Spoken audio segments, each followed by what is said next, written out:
A grotty day in a grotty part of Manchester. Not exactly the first place that you'd start looking for one of the world's greatest superstars. But behind these walls, hammering away at the moment, rehearsing, is none other than David Bowie.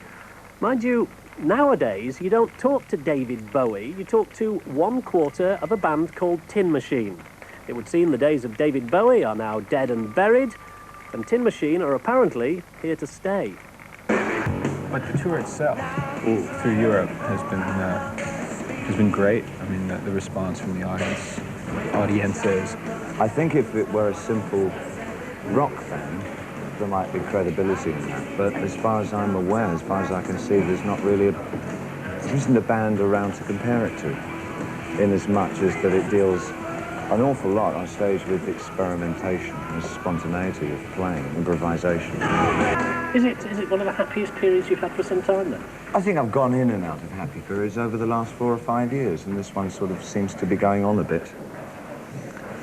Can't be much longer.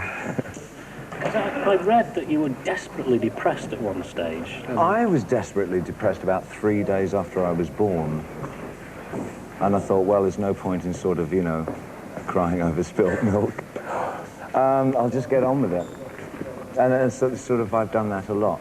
But the depressions have got less and less as I've got older. And I haven't been depressed for Hours. Are you learning? Is it an educational process? Oh, I think it is, yeah. Yes, I think it is. Yeah. I'm not about enjoying it, I think actually living it. I think, you know, one of my greatest, gravest mistakes was always living in the future, very much. About, well, this is what I want to do, and that's what I want to do.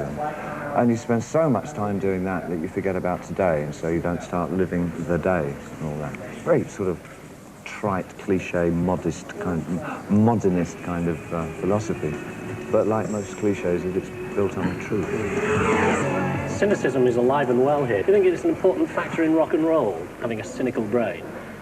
I'm not sure that it's the cynicism that's more important than having a realization that as serious as every matter is, it also has its lighter side, you know.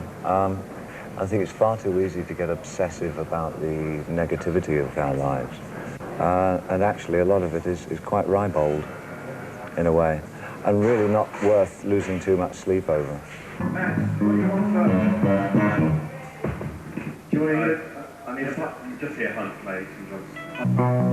It leaves the event status behind, which is sort of, you know, it's something that's quite nullified, really vegetating after a bit, to just play events, where you sort of often wonder why everybody's bothered to come. It's sort of a, you know, it's like this grassroots thing. And brings things down to having some kind of rapport with the audiences.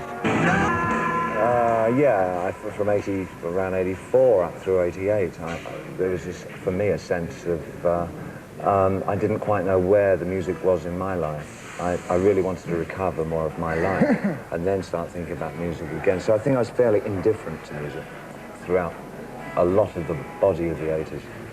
And this has put the kick back in it?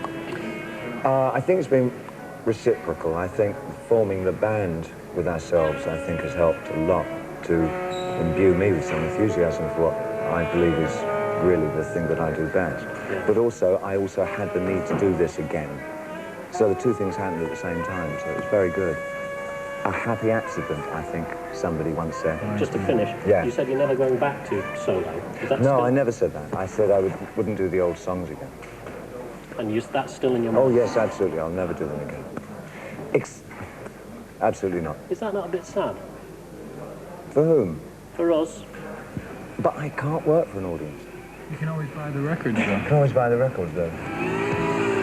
David Bowie in a frank discussion there with Tim Grundy. Now, as it's Monday...